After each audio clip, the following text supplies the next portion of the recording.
I'm here with Jerry Bowyer, who's the editor of Townhall Finance and also affluentinvestor.com, which they have kindly published some of my articles over the years. And also returning to us with us on this edition of Things Hidden is Shannon Braswell, who's our friend from Seattle, Washington. Thanks for joining us, guys. Appreciate to have you. A pleasure and an honor. Yeah. Well, you've got a new book out, Jerry. So I had to have you on because I've been seeing you talk about these ideas in interview form with me and others for years now. And it's called The Maker versus the Takers, right? Yes. And I got to read some of it. I kind of went to the last 1/3 of the book and started listening to that. But I really enjoyed it. It's very intriguing. And you call it an introduction book, but you were really bringing out some some real heavy hitting information there. So I think it's going to be a hit. Thank you. There's a lot of detail, and the reason there's a lot of detail is that I've got a problem with the reason I wrote this book is because I have a problem with a lot of the other Jesus and economics writing that's been out there.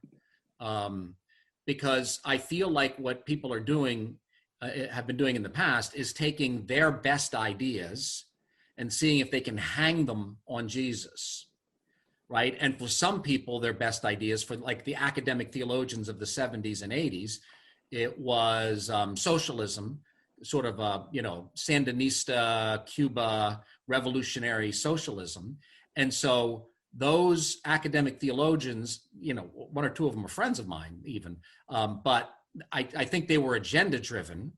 So they saw in Jesus a kind of a Fidel Castro, or a Che Guevara type figure. But that wasn't informed by the biblical archaeology, which to their credit wasn't really available at the time. But on the conservative side, the free market side, I've also been kind of disappointed because it's mainly about what Jesus didn't say. So it's a very common free market argument to say, yes, Jesus said we should take care of the poor, but he didn't say the state. So in essence, what's being done is Jesus's, social justice message, the dial is being turned down by the right. William F. Buckley was famous for saying if someone would quote, the Sermon on the Mount, he'd say, well, the kingdom hasn't arrived yet. So we don't turn the other cheek, right? So there was a strong tendency, and some of it is, well, Jesus wouldn't have been a socialist because Jesus, because we know socialism, we capitalists know socialism is bad and Jesus is for things that are good. So he wouldn't have been a socialist. So even though he sounds like a socialist sometimes, he doesn't really mean what it seems like he's saying. And he's just talking about your heart attitude towards money when he says, woe unto you who are rich. Or he says it's harder for, a rich man to enter the kingdom of heaven than for a camel to go through the eye of a needle. So it's almost like the left took read stuff into Jesus that wasn't there, like they added a soundtrack. And the right turned down the volume. And what I've tried to do, just for my own sake, I never imagined that this was going to be a book or even a speech, just for my own sake, as an economist who's a follower of Jesus, I wanted to turn up the volume on Jesus's economic pronouncements and see what he said rather than telling him what he's allowed to say to me. Right. And that takes detailed work. Right. And one of the things that I like what you point out is that there was an actual. Can you hear me? Yeah, I can hear you. I can hear you, Shannon. Okay. Yeah. So I wanted to ask. So is that like, are you referring to, say, more like liberation theology or like Black liberation theology? Is that sort of the kind of takeaway of like the social justice theology, or what? What is there a particular group you're kind of referencing or addressing? I would say that you certainly have liberation theology as something that's going on largely in South and Central America, yeah, which pretty much explicitly subordinates Christianity to Marxism. Mm-hmm. I also think that you had American theological scholars who tilted in that direction, but were not completely subservient to Marxism. So they were looking for the historical Jesus, and they're looking for the historical Jesus during the Reagan administration, and whatever he's going to be the opposite of that. So they were, I think, kind of influenced by a kind of a Sandinista sympathy. And I think they had their own political leanings unconsciously, but I also think, and this is important, a lot of the biblical archaeology hadn't been done yet. So we didn't know a lot about the economics of Nazareth and Galilee. We had references in some books to the town of Sepphoris, which was right next to Nazareth just about, but we hadn't dug it up yet, right? The digging on that starts in the 80s. So now we know that Jesus grew up in the exurb of a prosperous commercial center. He would have been around what we would now call venture capital or private equity. He would have been around banking institutions. Pretty good chance he would have helped build a bank physically as a skilled artisan near a building boom. And so we now know that the thought was that Galilee was like Appalachia or like Central America, and you had the oligarchs had thrown everybody off the land, and you had all these homeless people, and that Jesus was organizing this homeless army of peasants in some kind of peasant revolt. Now we know that Galilee was large. I wouldn't say it's wealthy, but it was aspirational. It was upwardly moving and entrepreneurial. You did have the conditions that they're talking about, but those conditions were down south in Judea, in Jerusalem. And what we find is in the gospel accounts, all of Jesus's attacks on wealth occur down in that Judea, Jerusalem area, where you had a kind of a state-centered hierarchical economy, and they were against members of the extractive class, the takers, and not against members of the productive class, the makers. What would the population be of the Galilean area at the time? Oh, I don't think anyone knows, but probably in the tens of thousands. I mean, you don't really have a census, so it's not huge. It's smaller, definitely less population density than, say, Judea and Jerusalem. And so in your research, you discovered that Jesus was probably what you call middling class. He wasn't a peasant, poor peasant, right? Yes, there isn't middling classes to avoid the idea of middle class, because the middle class is kind of a modern thing, right? So I actually kind of detail out where would he be, and the archaeologist David Finnessy, his book on Christian origins in the ancient economy, really helped me with this. So we talk about the top 1% in America. You had a top 3% ruling class, and then maybe 2 or 3% their bailiffs, their employees. You see them showing up in gospel accounts. So you've got an owner of the estate in these gospel parables who's absent a lot, and then you have the steward class. They work for the ruling class, so that's about another 2 or 3%, right? So now we're at about 95th, 94th percentile. Then you got about another 3 or 4% that are merchants. This is in terms of wealth and social status. And then after that, you've got the skilled artisans. So that puts Jesus as a skilled artisan would have been somewhere, I'm going to be generous here and moving him down, somewhere around 85th or 90th percentile in income. And the skilled artisans sometimes would overlap. So a smaller merchant might be less wealthy than a more productive and more prosperous skilled artisan, like a tekton, that's Jesus. A carpenter doesn't quite capture it because it's a highly skilled idea. I think what you have to add to this is historical context. There was a builder shortage during this time because Herod was a builder. He was a good Keynesian, right? So what he would do is he would just keep building things to keep the working classes mollified. So there would be these great public works projects, publicly funded. The Second Temple is one of them, right? But he's building cities, he's building ports.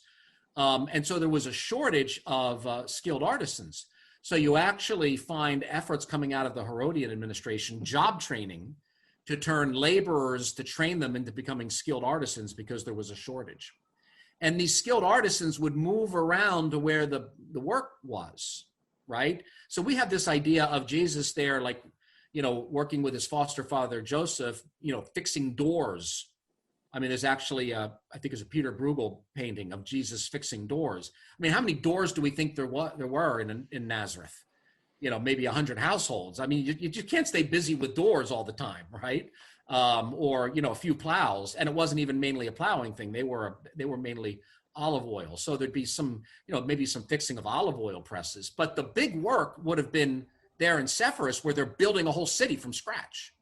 And then over there in Tiberias, where they build then another whole city. So Jesus, during his young age and early teens, that's the rebuilding of Sepphoris.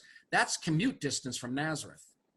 And so these tectons, they would go around, and they were in short supply. So they were able to pretty much get as much work as they wanted. So, given what we know about the archaeology of Nazareth and about the general economics of that time period, this would have been an upwardly mobile family. Is there any evidence that he would have gone over to the land of the Gerasenes in the northern part of the Galilee Sea when he was a younger man working as a carpenter or tecton? I've never seen any evidence to that effect. I mean, that's a good question. Those cities had been built before. That was part of the Alexandrian Empire. The Decapolis was built to essentially secularize Israel. And that really puts an interesting spin on the encounter with the Gerasene demoniac. There's a culture war thing there that modern readers completely miss. But the thing is, you have the rebuilding of Sepphoris, which was really big.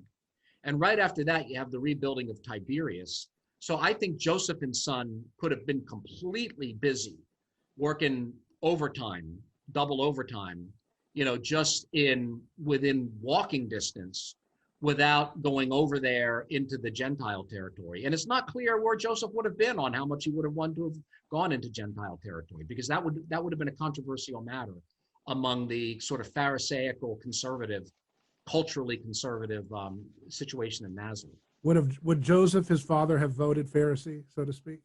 Yes. I mean, we don't know for sure, but the Bayesian prior is, given who they were, like in my neighborhood, there may be some non-Trump voters, but I'm looking at the signs and I look at the demographic.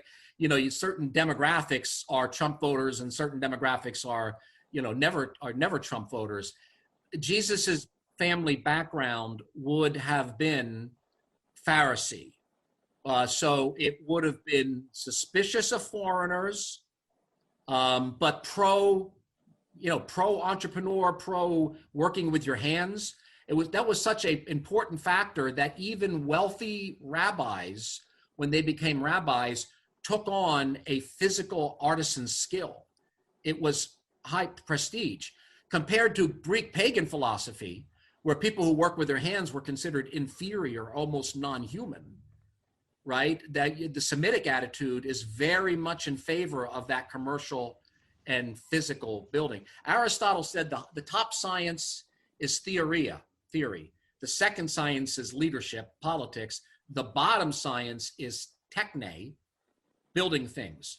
Well, when God decided to incarnate as a human being, he incarnates in techne. He incarnates at what would be the bottom of the Greek philosophy hierarchy, and comes as a carpenter. And I don't think that's just a matter of he came humble, because that wasn't really so humble in Galilee. These were respected professions.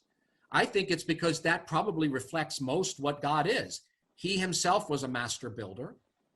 And so he comes as a master builder. Do you think that has something to do with the many who are first shall be last, and many who are last shall be first? Yeah, I do think that there is, when he goes down to Judea, there is this hierarchy upending thing. But I think people are wrong to think that Jesus always upends a hierarchy. I think he upends hierarchies that are built on power, on, let's say, mimetic rivalry. Disraeli called it climbing the greasy pole. When you're climbing the greasy pole, there's other people and they're pulling you down. So what we see is Jesus not being tough on the professions where you were mastering earth or stone or wood, but he was tough on the professions where you were mastering men. And I think by doing that, he's going back to really Genesis creation account, where man is given dominion over the earth, but man is never given dominion over man. So the kingdom of God is like that. Yeah. I like that idea, man. And I feel like there's so many, Christians that have kind of, why do you think it is that they kind of miss that? Is it because we've been told for so many years that, Jesus is always with the, the have-nots, I mean, because I kind of feel like at the same time, like specifically like within the African-American community, I was telling David this, right? That so many of the political leaders that we have or whatever, they came from ministry. They came from, they were preachers, right? Yes. But a lot of times they speak in as though, Jesus is always with those who are voiceless or don't have agency, right? So, we've got to be the ones to speak for them, and they can't act, they can't do anything. They're helpless. They're helpless, right? And so I'm just trying to figure out like where did Christians miss the mark on like getting this whole thing of being your own person, working. That's a good question. Craftsman. Yeah. So let me go back a little bit before that question to Jesus and how he dealt with agency. You do not find Jesus recruiting beggars, nor do you find Jesus recruiting rulers. He overwhelmingly seems to recruit people who have a form of agency. But the agency is the kind of agency that you have with the entrepreneurial class, a problem-solving agency, rather than a power accumulation agency.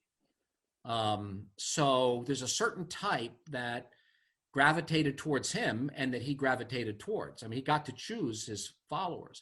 Now, we don't know what all of them did for a living, but we certainly know that, you have this Capernaum group, and which is later a Bethsaida group. And like the commentators say, well, the Gospels contradict one another because it says that they lived in Capernaum, and then they says they lived in Bethsaida, Peter and Andrew, etc.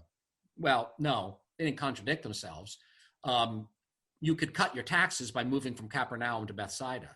So there's some tax arbitrage going on. So these small business leaders, the far more likely reasonable explanation, and a theologian would never think of this, is that at one point they're in Capernaum, but then they move their base of operations to Bethsaida because there's a lower effective tax rate because they don't have to go over the border where the taxes occur. But both of those situations, you have essentially entrepreneurial industrial towns. These are not subsistence fishermen. When I was a kid, I grew up on a river, and I knew people, like nearly homeless people, who would fish for fish that they would eat because they'd have to eat. Yeah. James, John, Peter, they were fishing to sell. These fish would be salted and sent around the Mediterranean region. They were manufacturing fish hooks. Maybe not them in particular, but these villages were manufacturing fish hooks. Magdala was a very prosperous village. They'd manufacture fish hooks. They'd do fish. These were manufacturing centers. So he goes to a kind of a booming area of people who are used to solving problems and taking chances and taking risks, as opposed to the landed aristocracy, like the rich young ruler who has much timne, who has much property. He doesn't have a bank account mainly. He's got landed property that he didn't earn. He's young. He's a member of the Senate, and he's got a lot of property. This is inherited, and it's politically gotten. So I think that Jesus went to a certain kind of agency, people who are used to taking chances, people who are used to solving problems. But it's not pretty early in the church, you have leaders in the church who don't read Hebrew. They read Greek and Latin. They are trained in Greek philosophy which has a disdain for commerce and a disdain for physical labor.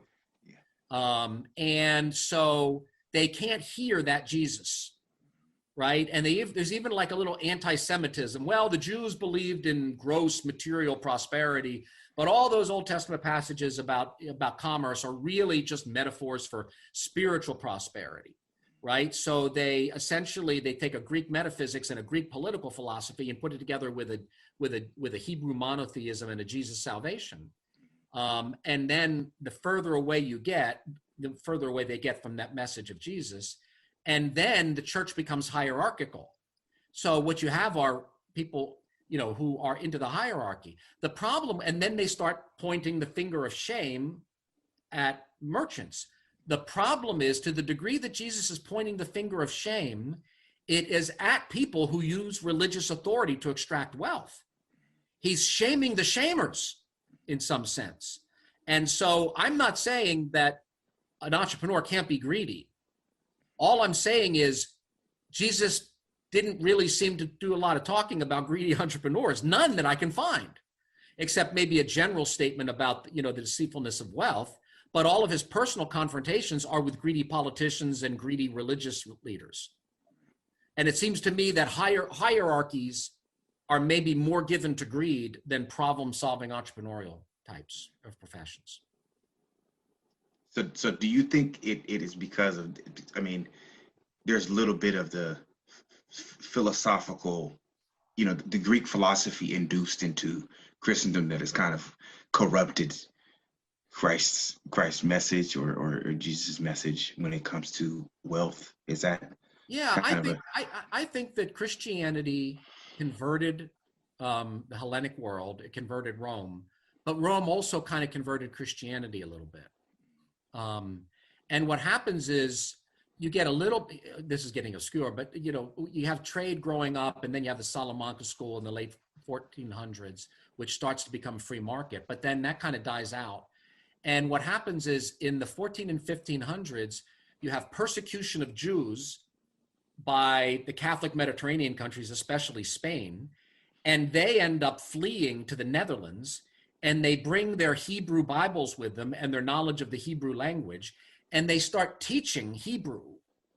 And so the Christian theologians learn Hebrew, and they start to learn how to think Hebraically, and essentially that's the growth, that's the beginning of modern capitalism. Yeah, that's very good. Yeah, you get like 5 or 6 or even 10 different books with names like the Hebrew Republic, and they're trying to throw out the Roman hierarchy and go back to the original Hebraism of Jesus, which likes commerce and likes problem solving and likes wealth creation. And then what happens is William of Orange, the Netherlands king, becomes the king of England. So these ideas go across to England, and then they come across the Atlantic Ocean. But all that goes back to these persecuted rabbis finding Christians that are willing to learn from them, because they're fleeing Christians who are not willing to learn from them, but instead want to torture them. So by being a place where they were tolerated, like places like Antwerp, whatever, that's where modern prosperity begins. And now billions of people have left poverty because of that intellectual shift. And what about that? Do you see there a kind of intellectual lineage then to folks like Murray Rothbard? He's a secularist, but he denounces people who are using political power in all of his books with a lot of eloquence and a lot of passion, to the point where the man had access to a lot of, political advantageous folks to know, and they wanted him to compromise a little bit. Murray Rothbard's story, where he was taken to the top, and he's like, no, this is violence, this is evil, this is wrong, and he kept to his guns, and he became the founder of what we call the modern libertarian movement. But if you look at it and take aside some of the Enlightenment and some of the other things that get picked up along the way, I think you see a trajectory straight from what Jesus was denouncing about people making money through power, right? I don't think there's any doubt about it. Murray Rothbard acknowledges that these ideas first come up in the in some of these theologians of the 1400s, of what's called the Salamanca school, and because of that, there was a book published, Grice Hutchison, I forget the name of the book, but it's about the Salamanca school, which based its economics in Christianity. Also, the founders of the Austrian school. It's interesting about Murray Rothbard. He was an atheist, but his wife was a Christian. Huh. And Ayn Rand commanded him to divorce his wife because she was a Christian, and you had to be an atheist to be part of her little personality cult. And he basically said, drop dead, and stayed married to her. And even Ludwig von Mises, early von Mises is hostile to Christianity. Roger McKinney has written about this for us on Townhall Finance, an affluent investor, because early von Mises had never met a clergyman who wasn't a socialist. But then he emigrates to the United States and starts to hear Christians who are in favor of liberty, and arguably becomes Christian friendly and perhaps even a Barthian Christian. There's evidence to believe he becomes a Christian. But he knew someone convinced him that Jesus was against markets, and he knew markets were better than socialism. So he just went with his area of expertise and said Jesus must be wrong, right? And then he finds out, oh, wait, Christianity is not inconsistent with markets. I mean, I wish von Mises had been able to read this book. Not that it's so great, but read the research that's behind it. Because, I mean, I have friends who are Misesian or whatever, and they think Jesus said that Jesus is anti-market because he said a rich man can't go to heaven, which he doesn't say. Well, one of my favorites is Bastiat. And then when I found out, I was like, man, this sounds so Christian, because I would look at quotes like from the church father Cyprian from 250 AD, where he says the whole world is wet with murder, but what you consider to be a crime if done on an individual scale becomes somehow okay if done on a collective scale. And I'm like, that sounds like Bastiat, right? Yeah, but I hope you're right about that. I would really love to see you do something on the church fathers. Bastiat was clearly a Christian. Menger and Bowyer were Christians. Menger even cites theologians in his footnotes. Right. Well, that's the thing about Bastiat, is I went and researched that he was dedicating his entire work to trying to advance Jesus Christ. And I was like, wow. You know, so the libertarian right movement has forgotten that it's strongly Christian roots. I mean, there's just no doubt that's the Austrian school comes out of applying Christian principles explicitly. And some of this comes through Adam Smith even. He's influenced, the intermediate thinkers. So this stuff all is coming from Christian thinkers. And the first, second generation of Austrians knew that this was applied Christianity. And I'll give you, even on the Friedman side, Milton Friedman, people think Milton Friedman was an atheist. He wasn't. He was an agnostic.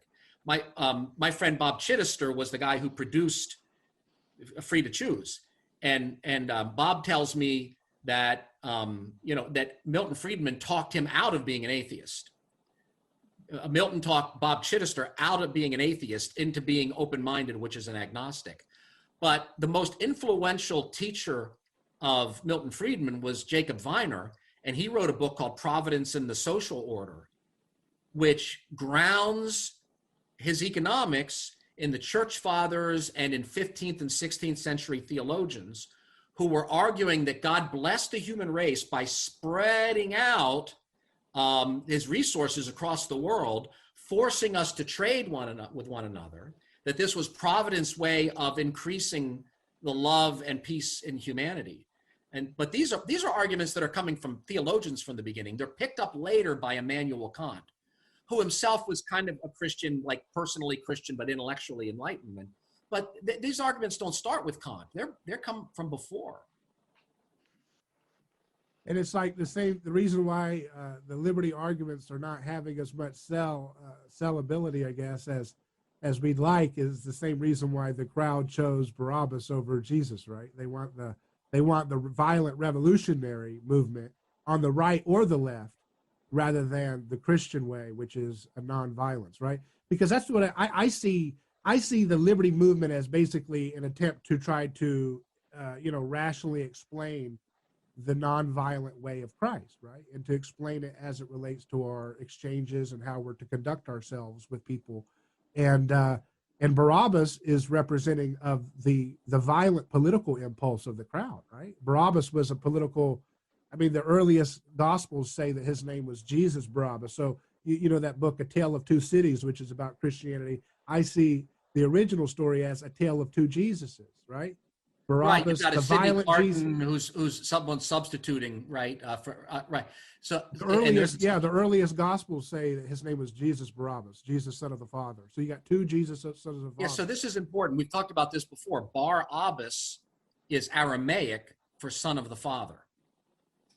So there are two claimants for who is truly the son of the Father.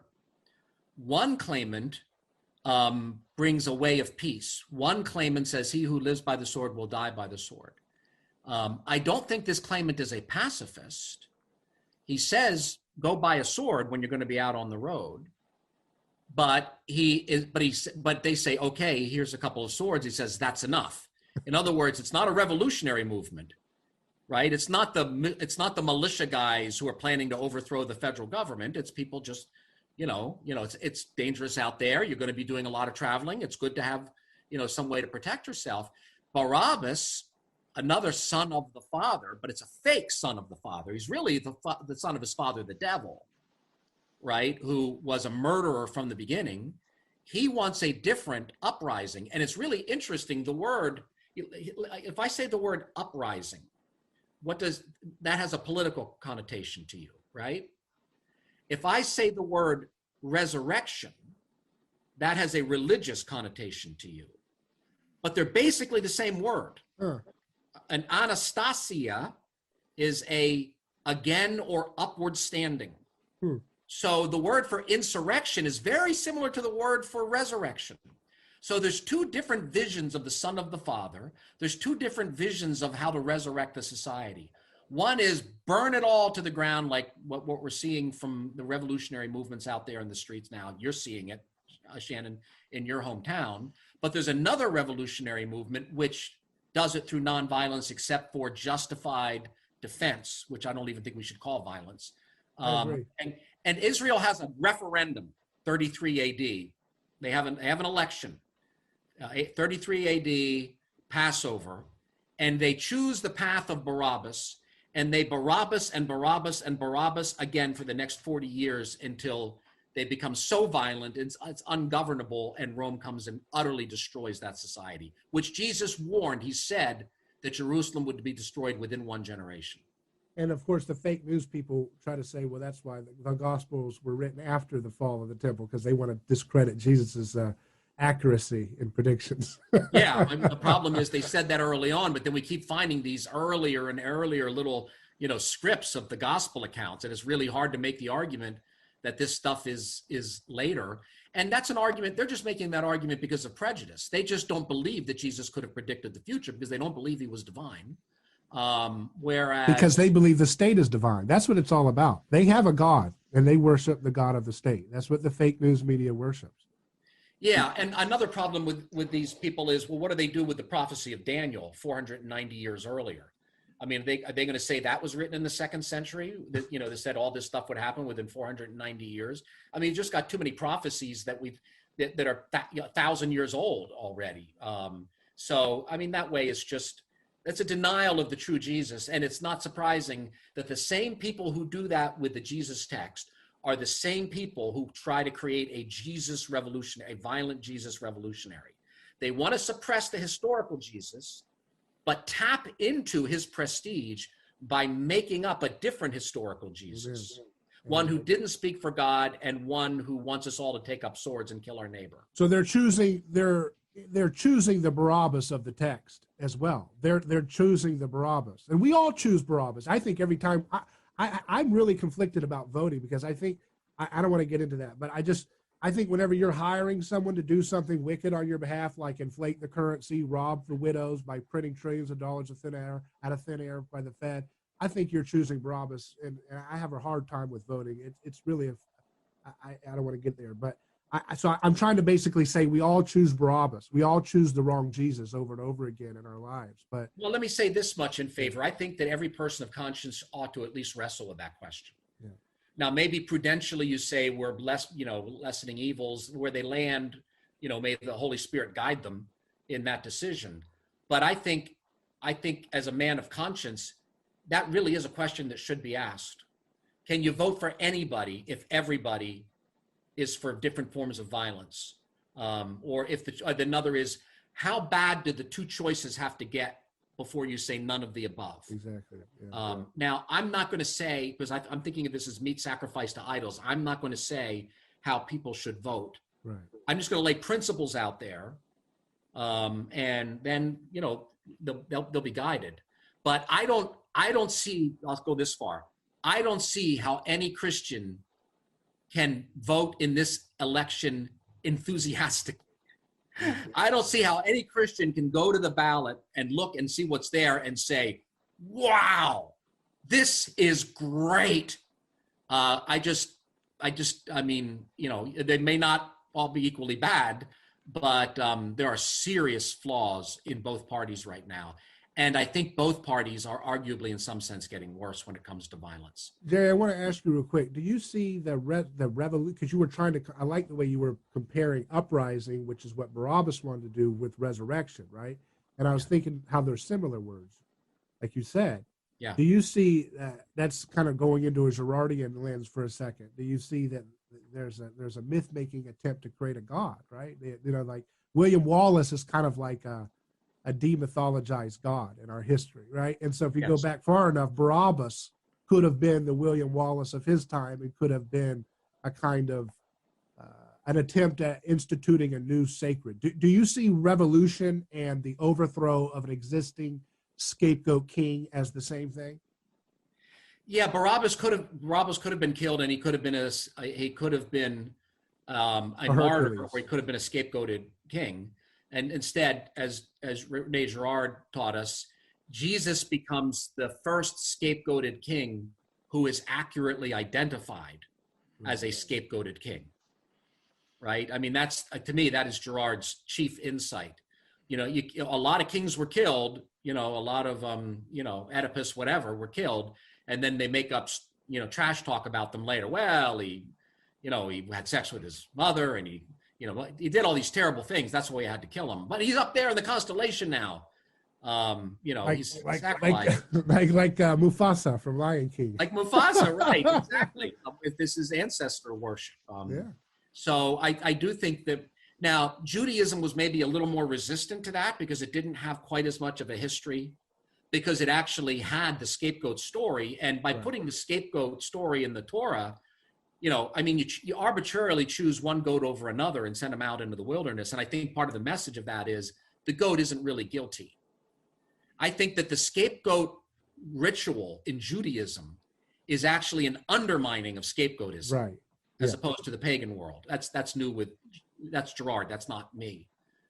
So I don't think you had quite as much divination of fallen heroes in Judaism as you had in paganism, because they were inoculated to some degree by the Tanakh, by the Jewish Bible. But in their earlier history, there was evidence of falling into ritual human sacrifice, right? Well, sure. I mean, they were paganized. They did lots of pagan things. But all I would say is that they did that contrary to the message of their culture-making document, the Torah. Whereas paganism did scapegoating in accordance with its sacred texts. Yeah. The Iliad, idolizes wrath. Wrath is the first word in the Greek of the Iliad, right? So, I mean, the Greeks fully bought into scapegoating. It was the basis of their society. Jews, when they scapegoated, when they did something unrighteous, they were in some sense going against Judaism. I mean, they were human beings like us. Christians scapegoat too, even though we come after Jesus.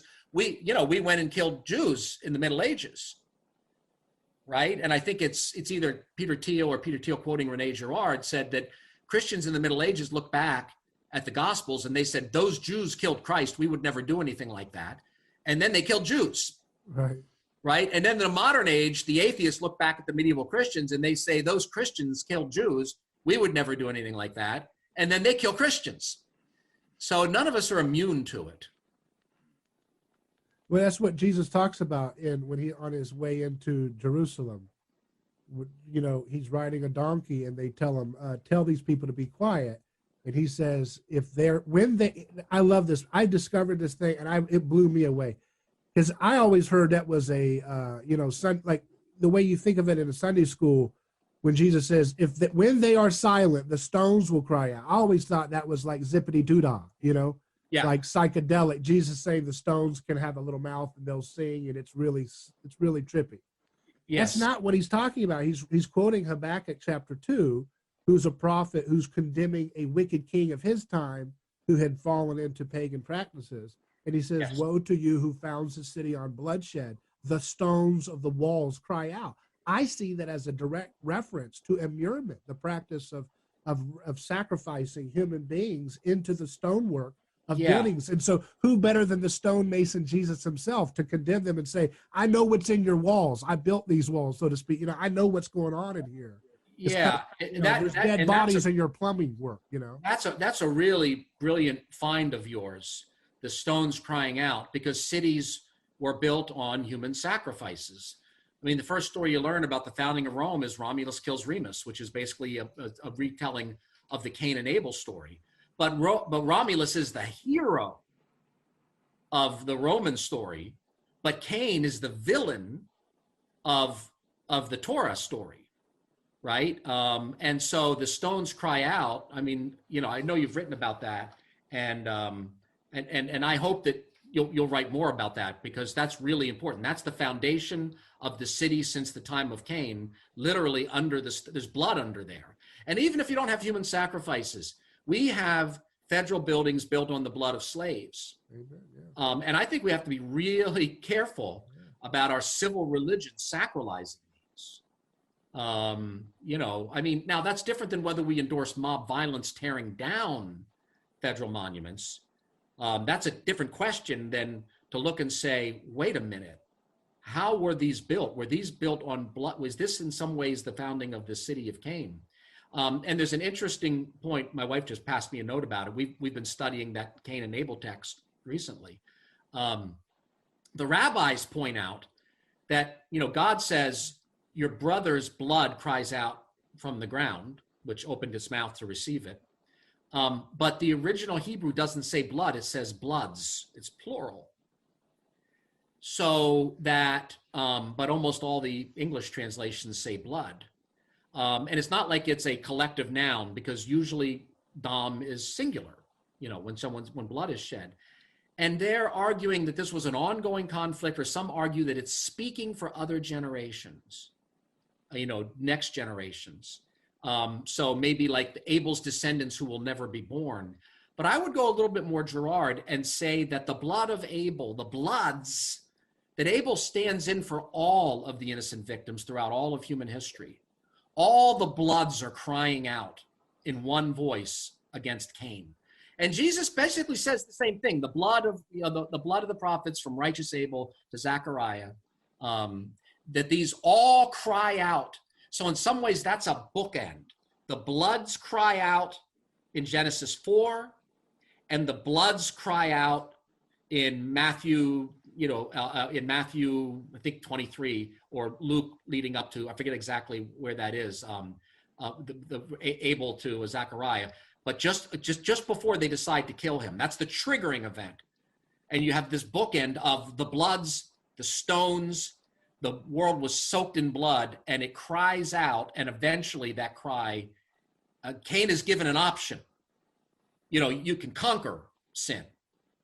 But there comes a time when the world is so soaked in blood that option is no longer. Jerusalem is so soaked in blood, it can't go on anymore. And then you have destruction, and the destruction of the whole Canaanitic system in Jesus' resurrection. Well, His uprising. Jesus fulfills that prophecy, because he says, when they are silent, the stones will cry out. And that's what happened. The next week, the crowd was silent, meaning they said, crucify him now, instead of saying Hosanna. And the stones have been crying out ever since. George Floyd's voice cries out, and the nation is trembling. We're in Jesus's fishbowl, folks. And if you don't wake up, you're going to get, And you have an earthquake where the stones break open. Yeah, they're everywhere. And then you have that passage with, Shannon, go ahead. Well, I mean, see, we're geeking out a little bit. I'm sorry. Yeah, no, this is good, because the thing is what I want to ask about that is, the way I see it is Jesus is kind of like a venture capitalist, you know what I mean, or an entrepreneur who sees something, kind of socially right here when it comes to human beings who are, they're kind of locked in to their mimetic rivalry or their, their impulses, right?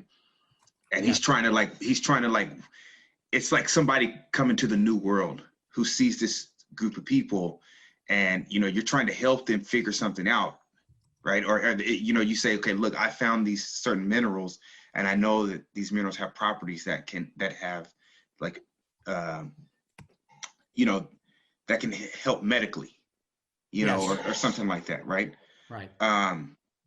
So, then you say, but then the group is like, we're not going for that. Like our God says, this is for this thing, so we're going to kill you because you're trying to change the system, right? What do you do with somebody like that? Like, like a Columbus or something like that, who sees the potential within this place or this thing, right? But you don't want to take over. You don't want to do it violently, but you don't have any other choice because these people, they don't want to change. They don't want to see the. Does that make sense? What I'm saying? Yeah. Let's take Shannon, that's a good question. I think that a lot of these people, like a Christopher Columbus, whatever, part of it is they want what they want, right?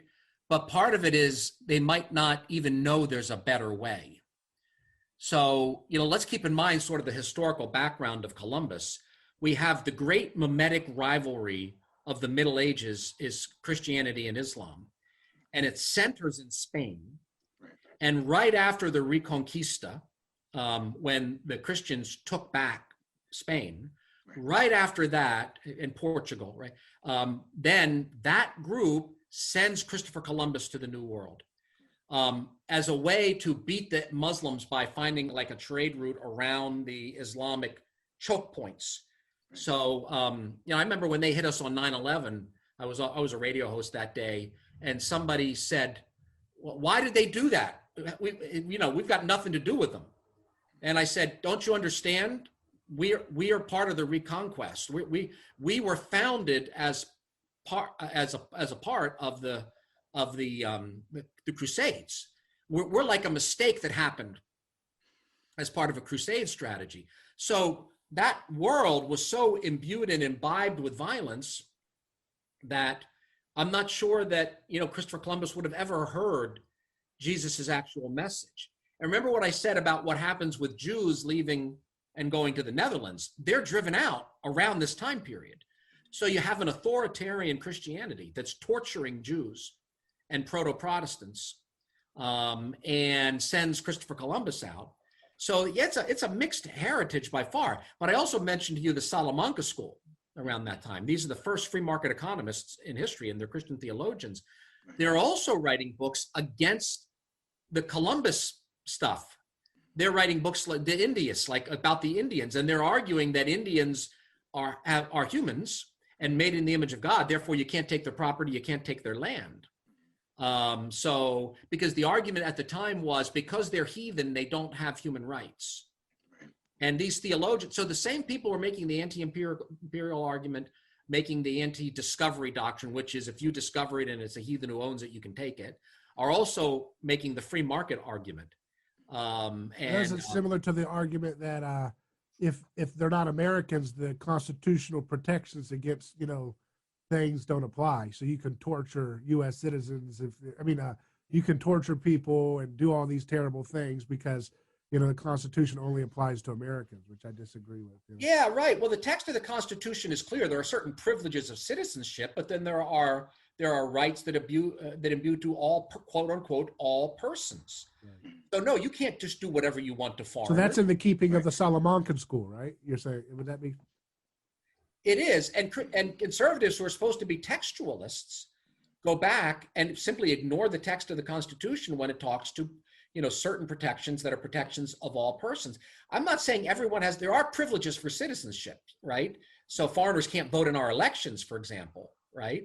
But they're still subject to the rule of law. They're still subject to the all persons are subject to the Equal Protection Clause. Right. But I guess so. I guess my question is kind of like, say, I want these people to get it. Like I want the quote unquote barbarians to understand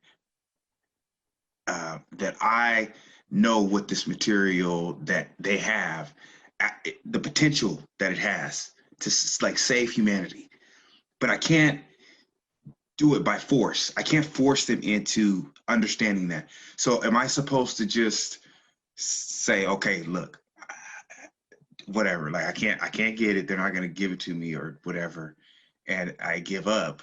Or am I supposed to show a demonstration? Yes. How do I get them to have a conversion, say, experience? Am I supposed to wait like Jesus and his death and resurrection is what revealed, say, his message, right? Yeah. So me as a scientist or venture capitalist, I want these guys to get what I'm saying too. But I'm trying to go the Christian way and not do violence, right? I don't want to be like Columbus. You know what I mean? I don't want to put everybody on reservations or enslave people. But I do want to show the potential of this thing. How do you? I mean, what is the alternative? Well, I think you answered it. Example is powerful. Mm-hmm. So this is lived. Mm-hmm. You not doing it, and being the saner and healthier and more productive for not doing it. You mentioned being a scientist. René Girard has a great saying. Peter Thiel also quotes it. We didn't stop burning witches because we learned science. We learned science because we stopped burning witches. And the mimetic rivalry sucks up your intellectual energy. It's like a parasite that is taking like 70% of your nutrition away from you, right? It's like starving your brain of oxygen. Yeah. So I think just not being part of that. I think another thing to be the example of Jesus is we all have friends on both sides of the great mimetic rivalry, right? I assume we all have friends who are crazy members of the Trump cult and other friends who think Trump is a Nazi and we need to have a revolution because he's a white supremacy Nazi, and so is the Republican Party, and so is half the country, and we need to overturn it all. We both have friends on both sides of that, right? Yeah. Right. And so what Girard does is what I've done with some of them is to say that some of my never Trump friends, do you understand how much you sound like the people you're attacking? Yeah. Just do a little algebra, substitute a few words, and you sound identical to one another. Yeah.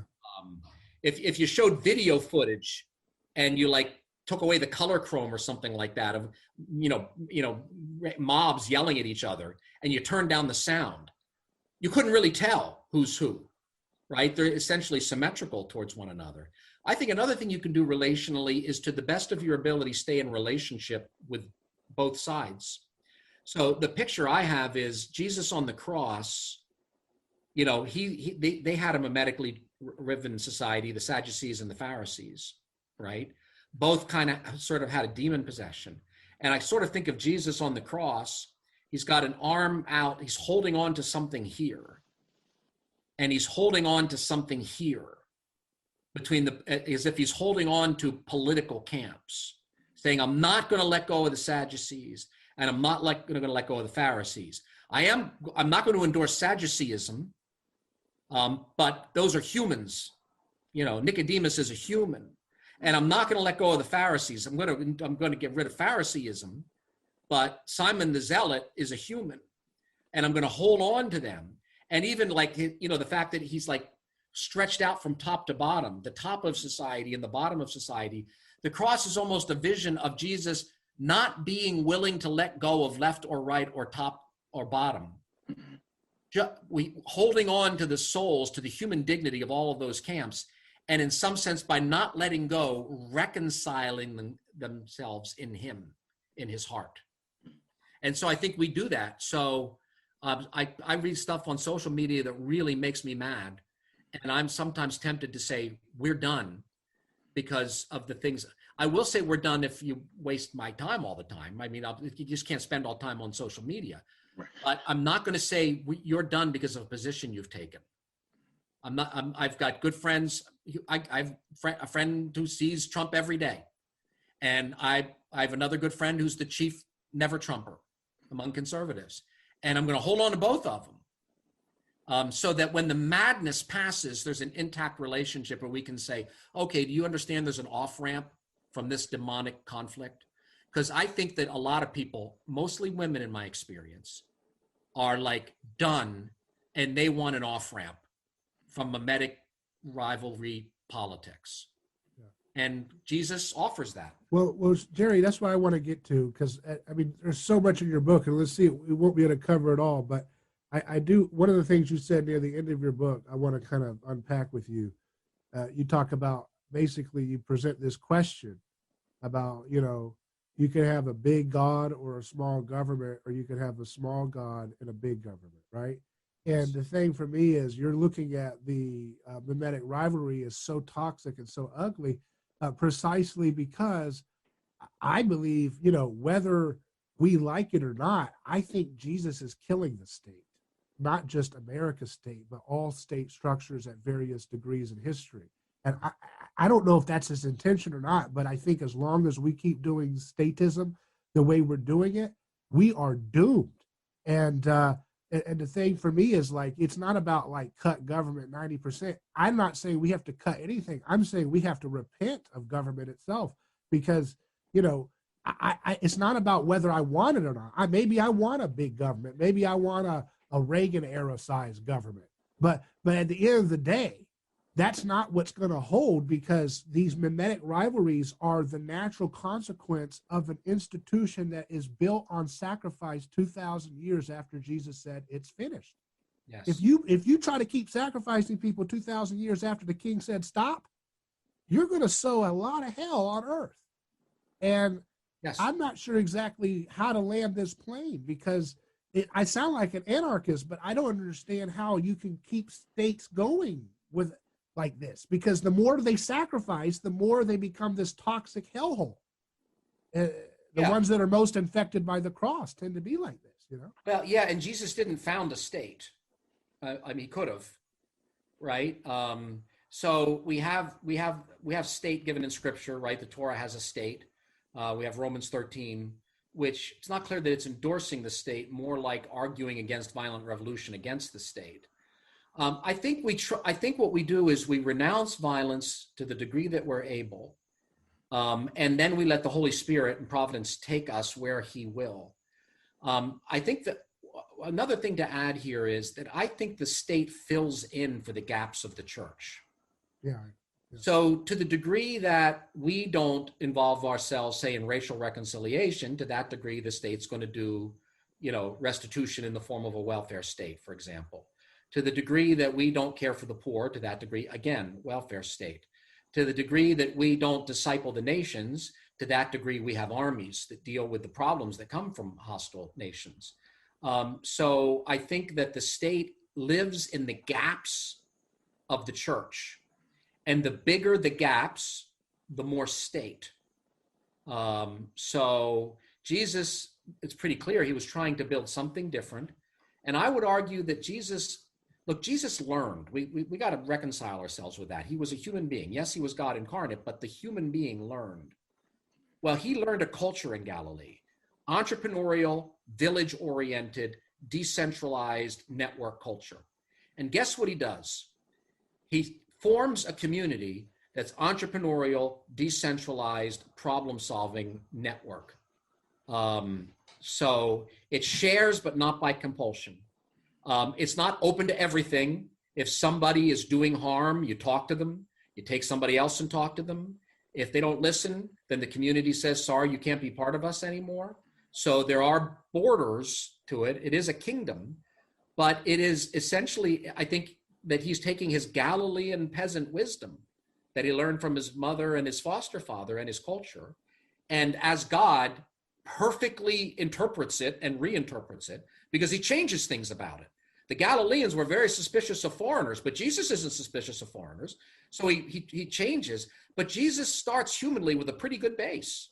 That's why I think early in the church, you disproportionately find entrepreneurial types drawn to the Jesus movement.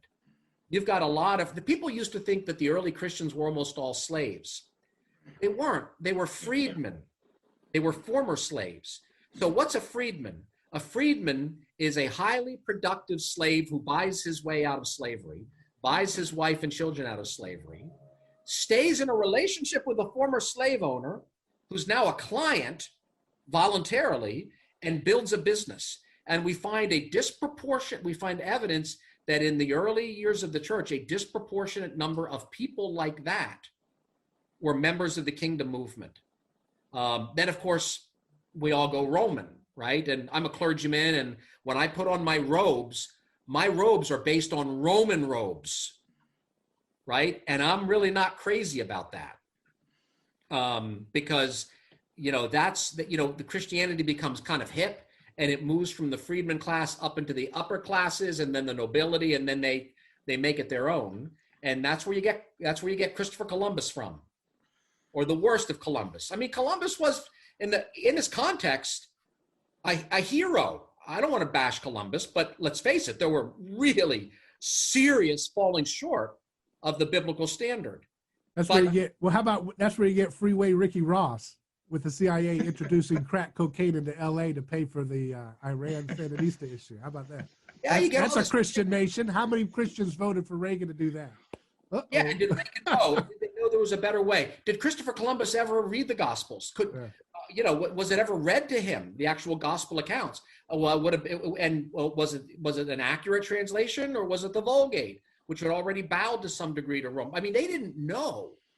Jesus says, "Forgive them, Father, because they don't know what they're doing." Right. And I think we can say that about Christian medievalists and Christian. We don't know what we're doing, though, right? Do we know what we're doing yet? We know a little. We know a little. So what do we do with that little we have? Yeah. Jesus says, if you're given a little and you use it well, you'll get more. Yeah.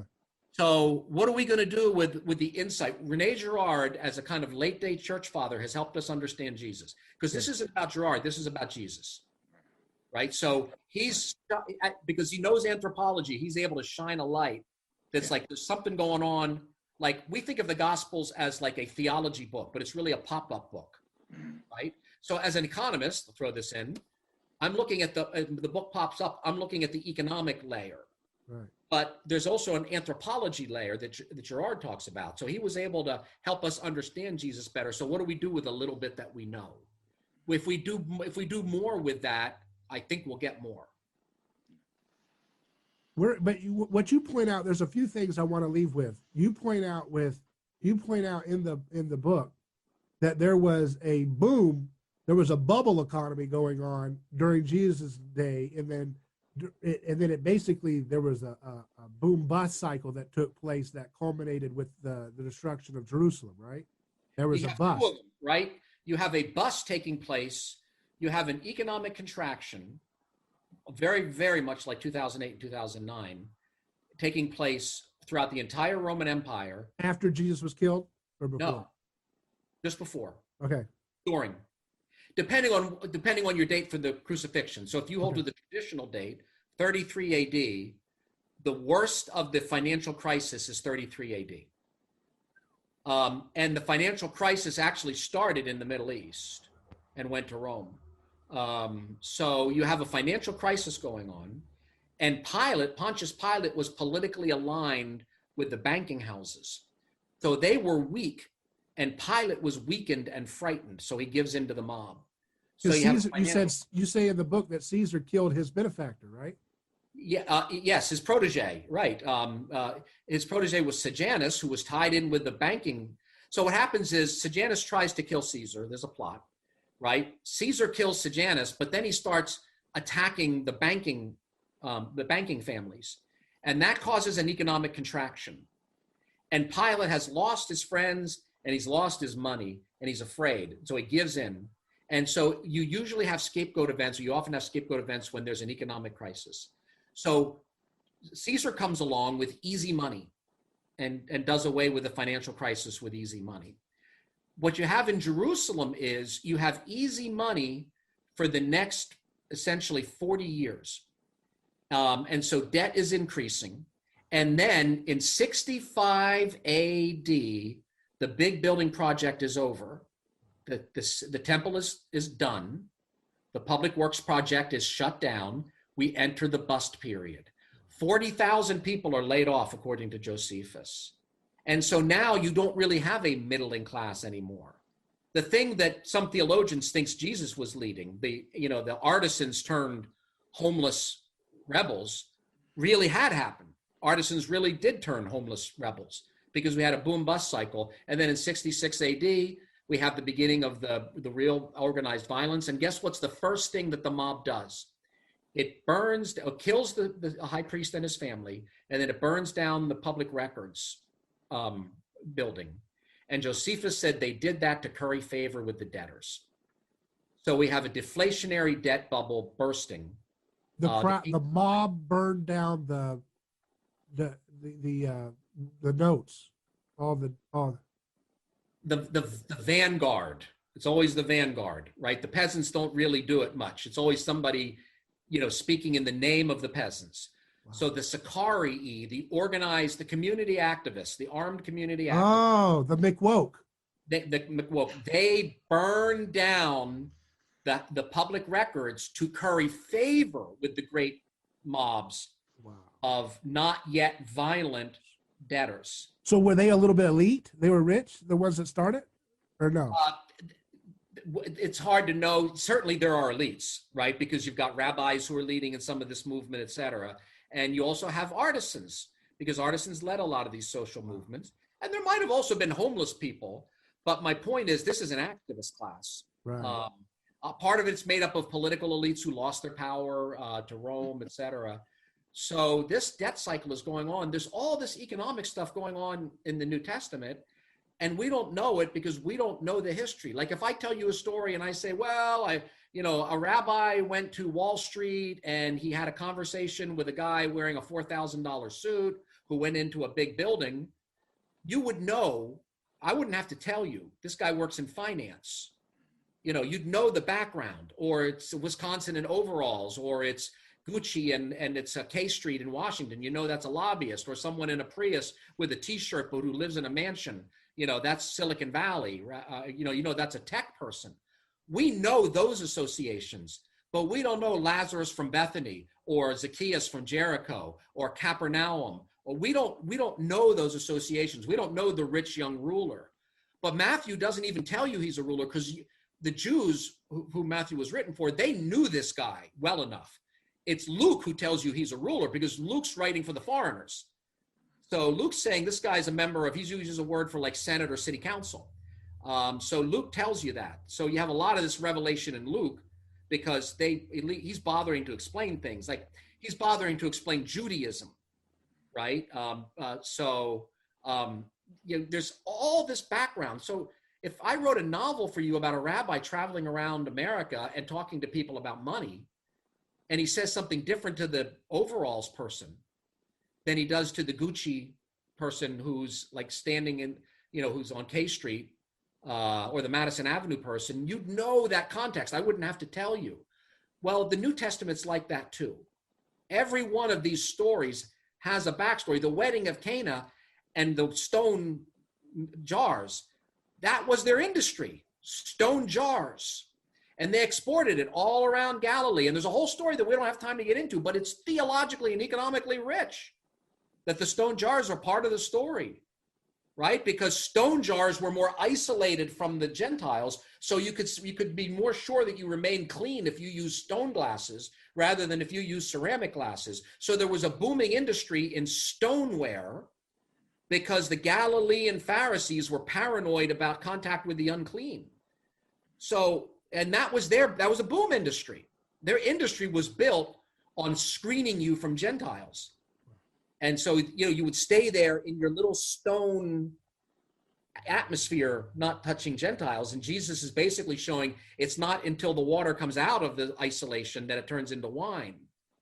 And so I guess I did tell you. So all of this stuff is going on. Every chapter of the Gospels has this, but we didn't have the biblical archaeology until maybe 30 or 40 years ago.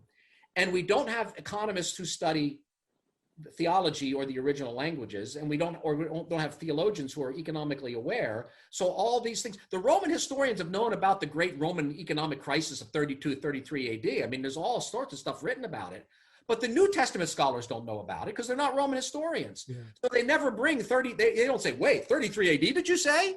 Yeah. Something happened then. And so they don't bring these things together. Because we're academically hyper-specialized. I'll give you some more to what you're saying about archaeology, because when I was in Israel, we stood on the Tell in ancient Jericho. We stood on the Tell where they had the sacrificial pit, right? Yes. And I remember, being there, and I remember the passages about when they destroy the walls of Jericho, and then there's this curse. Don't rebuild the walls or it'll cost you your firstborn son. Like that was the way those walls were built. That's how that city functioned. Is you got to sacrifice somebody for a child. And Saul rebuilt it, and he lost his firstborn son. So that's the way of Jericho. And then I remember the guide told me at the time. He said, "Oh, over there in the distance, that mountain, that's the traditional, because there was a monastery there on the cliffs." And he said, "That's Temptation Mountain." And it struck me. I was like, "Oh, so if that was the general area where Jesus was taken up, when Satan said, 'Here, all you got to do is be like me, worship me, and you can have the cities of the world,'" he would have seen Jericho. He would have seen the place that was built with human sacrifice. He would have seen that temple that was at the center of the old town where sacrificial victims were screaming, to the god of the moon. This Jericho means moon city. And I'm thinking, well, there you go. There's something that if you're not there, I wouldn't have ever placed the temptation of Jesus connected to the way Jericho had structured its sacrificial. Yes, and remember, he comes down from the Mount of Transfiguration, if that's the same place, and there's a man with lunacy right down there. So in Jesus's time, Jericho had an industry, right? Every city has an industry. Jericho, our best evidence was the bedroom community for wealthy Jerusalemites who were tied to the temple establishment. Huh. So Jesus tells a story about a priest and a Levite commuting. They're commuting to Jericho from Jerusalem. Like if you were the high priest, you were rich enough you could live in the most expensive neighborhood in Jerusalem, which was the Temple Quarter. But let's say you're not quite that level. You can't live there in DC with your expensive apartment. You're not Frank Underwood or whatever. You're out there in Arlington or something like that. So so it's kind of a wealthy bedroom community. It's like New Canaan to New York City to some degree. We don't know that for sure. That John Wesley claims that, and there's some reasons to believe that by the way Jesus tells the story. So in some ways, though, they had been devouring widows' houses. In some ways, they were recapitulating Jericho, in that they were sacrificers. But Jesus is conquering, and remember, Jesus and Joshua are the same word. We forget that because our Bibles translate the same Greek word, Yeshua. In the Old Testament, it's translated as Joshua. In the New Testament, it's translated as Jesus. That's just a habit. It's the same word. So this new Joshua, he conquers Jericho. He tears down walls, but he tore down the walls between the exploitative class, represented by Zacchaeus, and the poor, whom he had oppressed. He tears down walls by reconciling. And Jericho is thereby, to some degree, saved. And Zacchaeus is reconciled to the community, and the community is reconciled to Zacchaeus. So Jesus is recapitulating the conquests, but he's inverting them. And there's debts there too with Zacchaeus, right? Yeah, the whole debt thing. I mean, there's so much we could get into. So do you believe that we should have a Jubilee in our time, politically or whatever? I think we should apply the principle. It's pretty clear to me, and I didn't want this, it's pretty clear to me that Jesus was calling for a debt Jubilee according to the Torah. And I resisted that because I had a mimetic rivalry with the left. And when I was a college all of the left-wing Yeah. professors. I would go to the Jubilee conference, and there would be all these left-wing professors who would use the Jubilee law to argue for socialism. And the Sandinistas are practicing Jubilee because they're doing land redistribution, right? So I associated that with them, so I didn't want it. And Jesus just had to drag me kicking and screaming and convinced me that, yes, he is calling for, we got a whole chapter on that, for a debt Jubilee. Now, And that doesn't have to look like a strong state doing it. No, we can do it individually.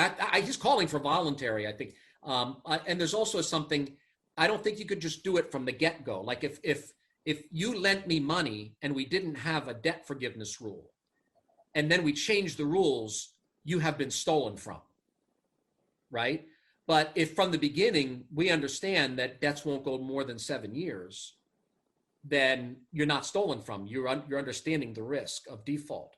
So I'm with the church fathers and the reformers. I think we look at the Old Testament law and learn principles to apply, but not just grab them and just say, okay. Oh now- man, Jerry, you say we got to pay every dime back to the Federal Reserve? Oh man.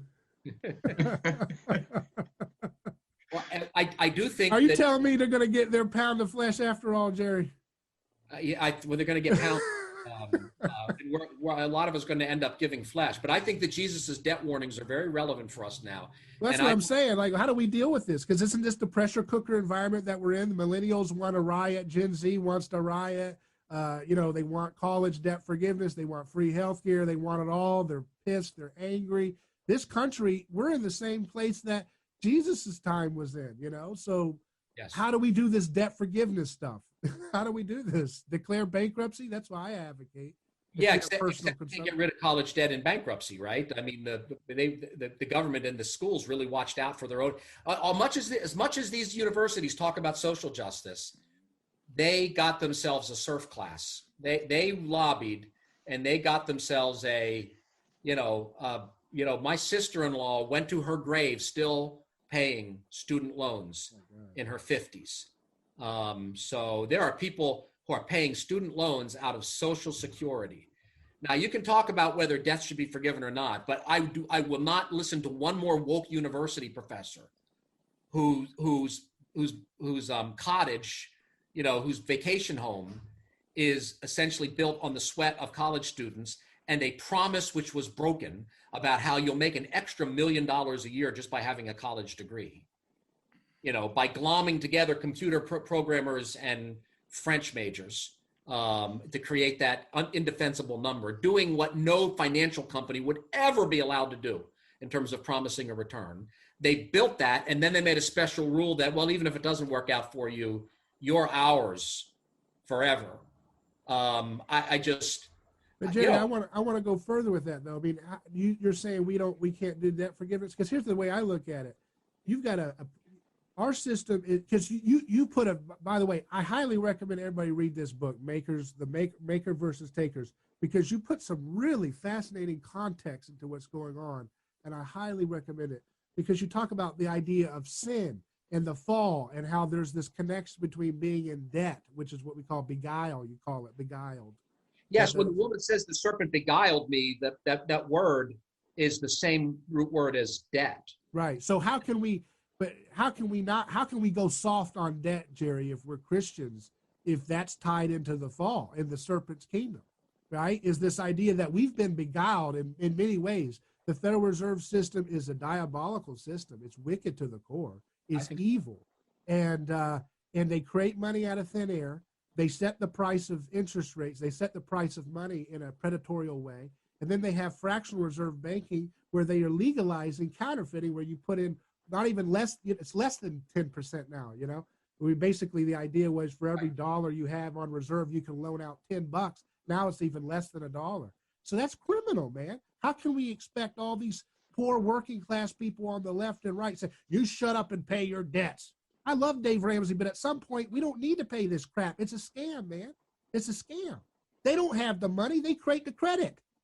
It's a scam, man. So, I mean, if you're talking about political solutions, I'm just saying, what can we do? Yeah. I think political solutions might include a change in the bankruptcy laws. Yeah.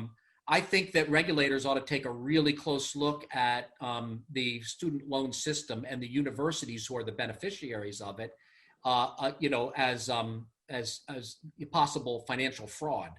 I work in the finance industry. If I do anything that comes close to promising you a return, I mean, I'd go to jail, except it would never go to jail because the first time it goes to our compliance office, they'd say, "Are you crazy?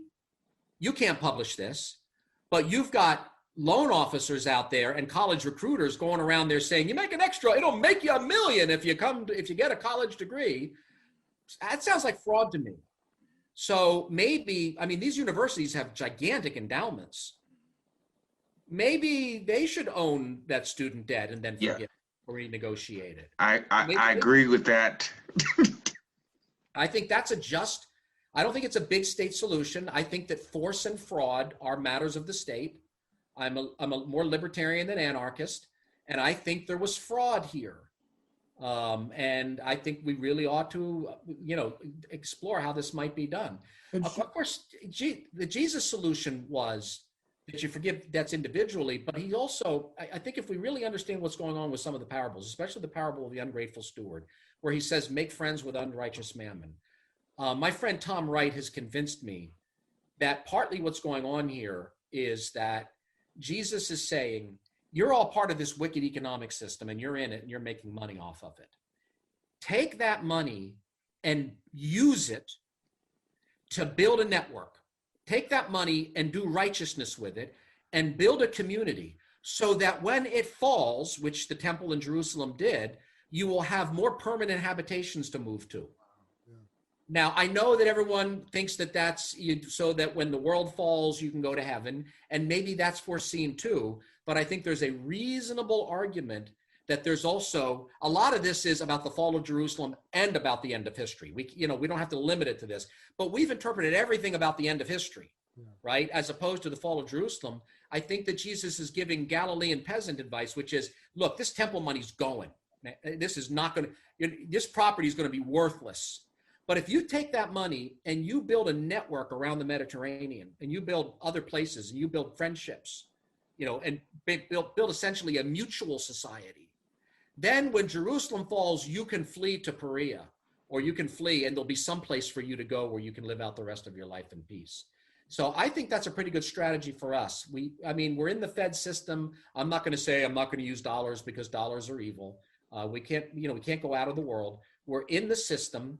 And let's say you're an employee of the state. Well, why can't the church, look, man, I'm not saying you can't use dollars. Why can't the church even preach one sermon on ending the Fed?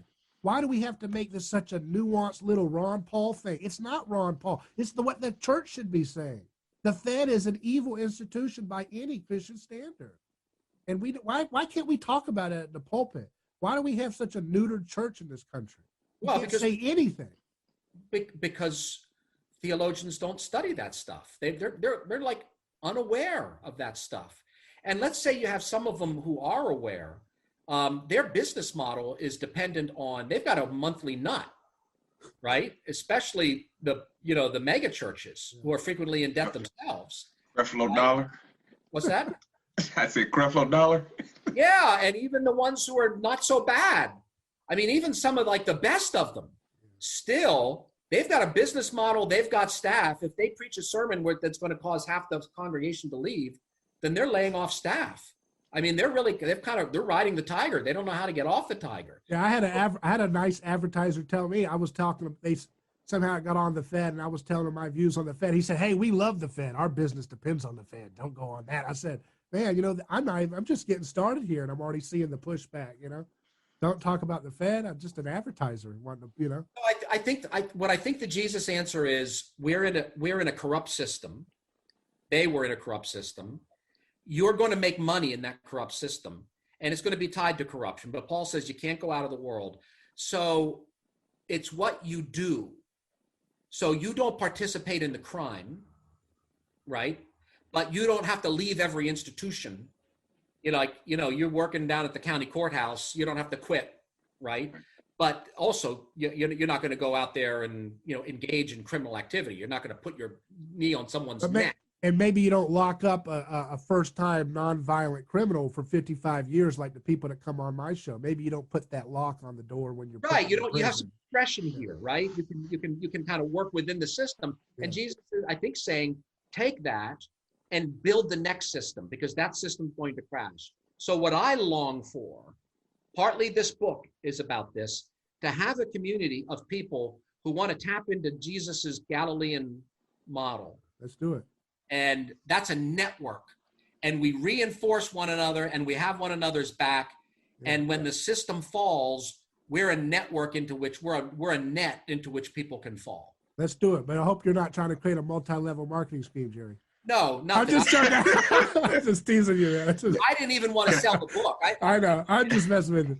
I mean, almost all of this I give away for free, like as articles. But a publisher talked me into selling a book, and so I don't. This is a manifesto, Jerry. It's a manifesto. I don't have any business model. I don't have anything where I'm going to try to We've monetized everything. So I think any genuine kingdom movement is almost going to have to do like a little money fast. Yeah. Because of what people have done before. Amen. And have it be more sharing of ideas. And I'm not taking up an offering for anything. Just everyone understand that. Shannon, what do you got? Yeah, I just got one more question because I heard you say you're a minister, and so I want to know. There's a group here called the Plymouth Housing Group that I work for, right? And their whole thing is harm reduction, housing first, harm reduction, right? And so it's supposed to house people that are dealing with drug addiction and things of that nature. And but the model is kind of like we'll allow you to participate in drug use, in a clean space, provide you with syringes and, crack pipes and things of that nature so that you can do it in your own home, without, so as to not harm others or something like that. But, I mean, it just feels sort of to me that like in the background of all of this, it's really, and I don't know, maybe I'll get fired for this, but who cares? I feel like it's a little bit of rent seeking. And,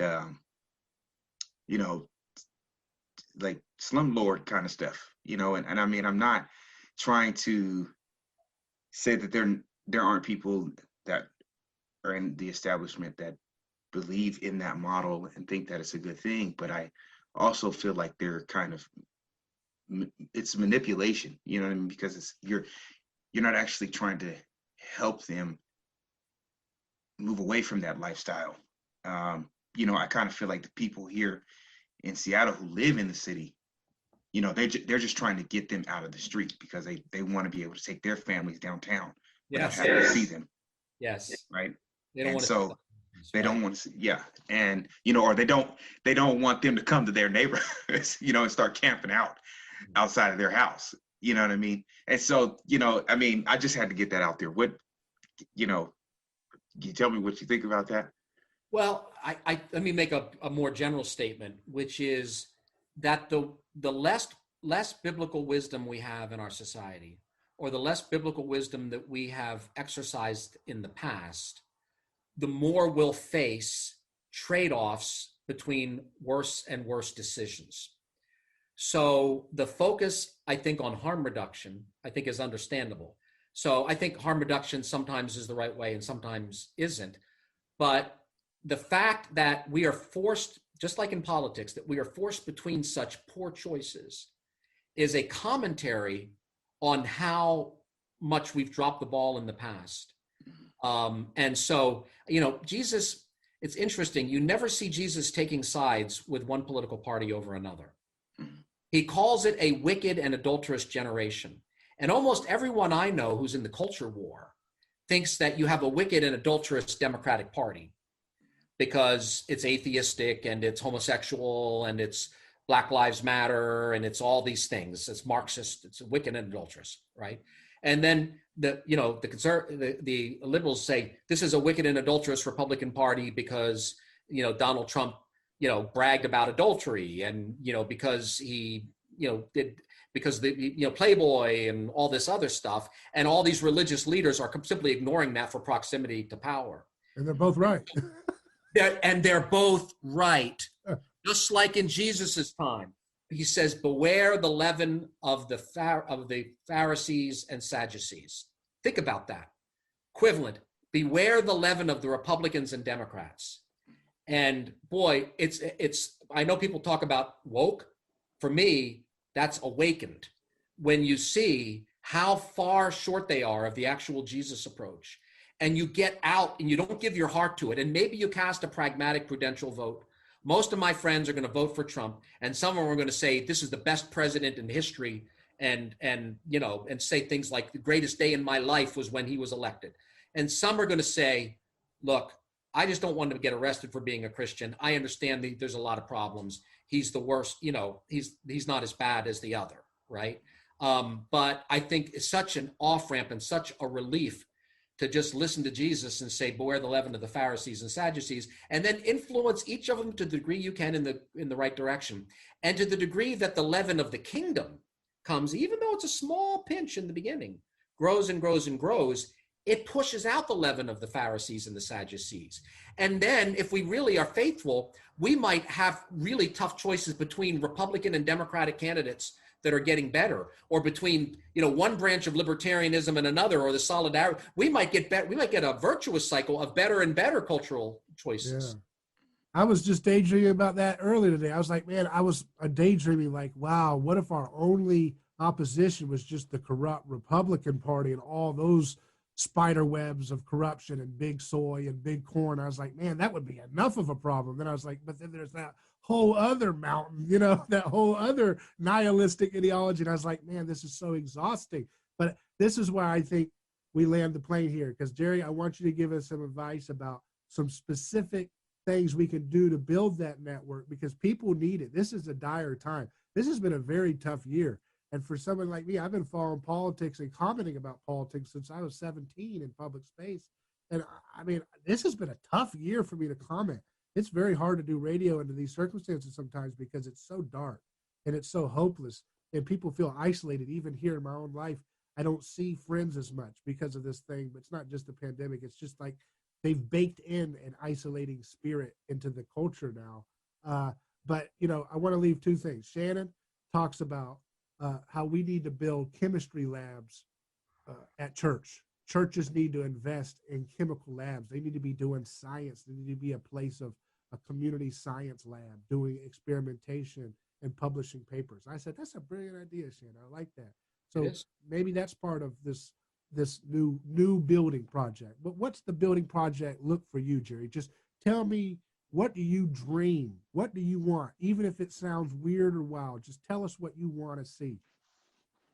What I want to see is a global movement of Galileans who are connected with one another, without a head except Jesus, who share the best of one another, with no more hierarchy than your typical AA meeting.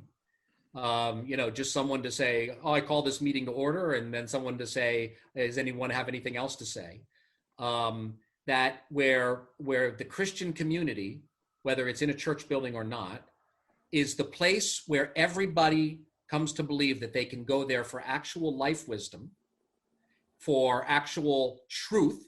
Like, in other words, if we're trying to figure out how bad is COVID, oh, it's just a cold, says, QAnon. And then it's like, oh, it's going to kill 20 million people, say the public health authorities who seem to have a political agenda.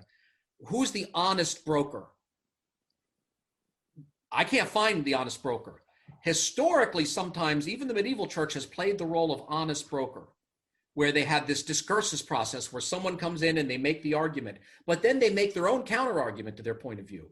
And then someone comments on that and they keep track of it. And they follow certain rules of reason when they do that.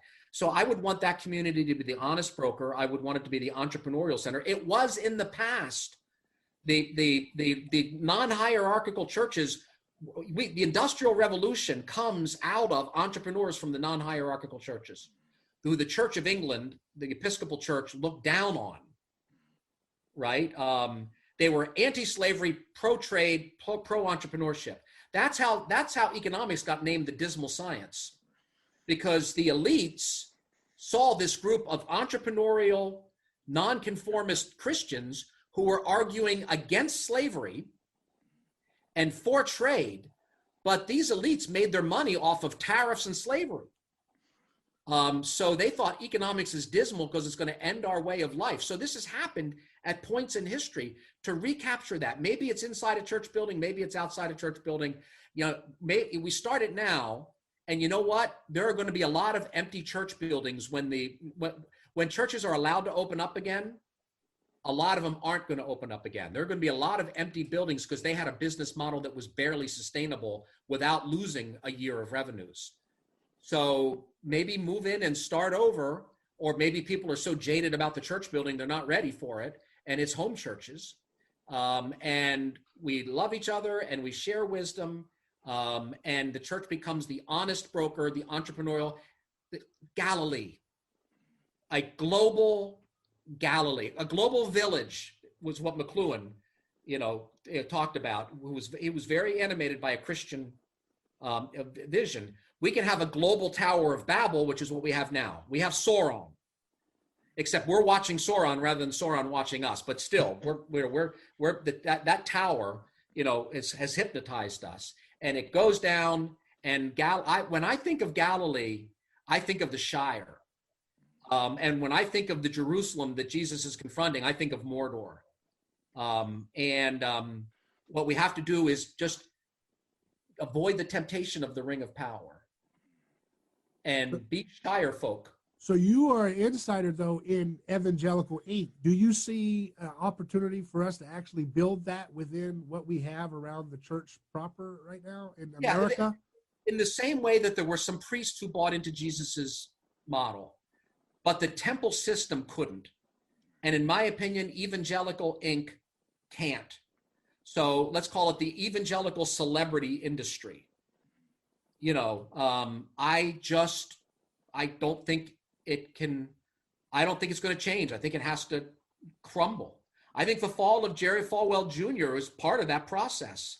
And Bill Hybels and some others, some of the fall of some of these evangelical leaders, some of these megachurch people. I'm not saying every megachurch is bad. It's a fine model. And I've got friends, it has its limitations too. But I think that maybe, I'm going to get way out on a limb here. That's what we want. Yeah, I know, but I'm the one sitting on. I'm just teasing you. I had a friend who said, if the Democrats are elected, Christian TV is over. Evangelical megachurch ministry is over. Christian radio is over. And I've recently begun to think, okay, maybe if that's what it takes for us to be Galileans is for the temple to literally be torn down and for Jericho to be in ruins. If all of those institutions that we idolize have to be torn down, I don't want that, but if we make an idol out of Trump, as opposed to he's a Nebuchadnezzar, he's a Cyrus, he's the best we can get under these circumstances, if we make an idol and we subsume our agenda, then Trumpism has to be torn down. God is going to kill anyone who tries to cuckold him. Any institution that tries to have its way with Yahweh or Jesus's bride is in for trouble. So I think our main job is to be faithful, let providence do the heavy lifting. The Christians didn't destroy Jerusalem. Rome destroyed Jerusalem. The Christians were just ready for it. Very good. I appreciate your time, Jerry. And the book is called The Maker versus the Taker.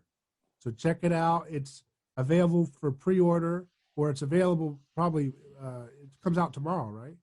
Right. Today's the 14th, so it comes out the 15th. The Audible is available now, and the physical is available tomorrow. And Jerry, you mentioned the Global Village, and we've got listeners on this podcast in Congo and Indonesia. So, this is the digital global village. It begins like this. It looks like this, where 2 or 3 are gathered in his name, right? We got 3. And when Jesus said, when 2 or 3 are gathered together in my name, he was quoting the Pharisees, but changing. The Pharisees who were fed up with the temple said, when 2 or 3 gathered together to study the Torah, God is present. When two, so we're like, so he took something from them. The Pharisees weren't all bad. When 2 or 3 are gathered together, this technology, the podcast replacing the giant eyes of Sauron, the giant terrestrial TV and the cable networks and all those monopolies. This is where the network is built. Now, there's a lot of crazy here too, right? I mean, that's the thing. When you have freedom, you have crazy. So make sure you're not one of those, David. That's it. Just become one. Become a sane place. Don't worry about how the crazies have bigger audiences. Just be a sane place, because when the world shakes, the things that can't be shaken will remain. Very good. Amen. Thanks a lot, Jerry. Amen. God bless you both. Shannon, brother, great to meet you. You too.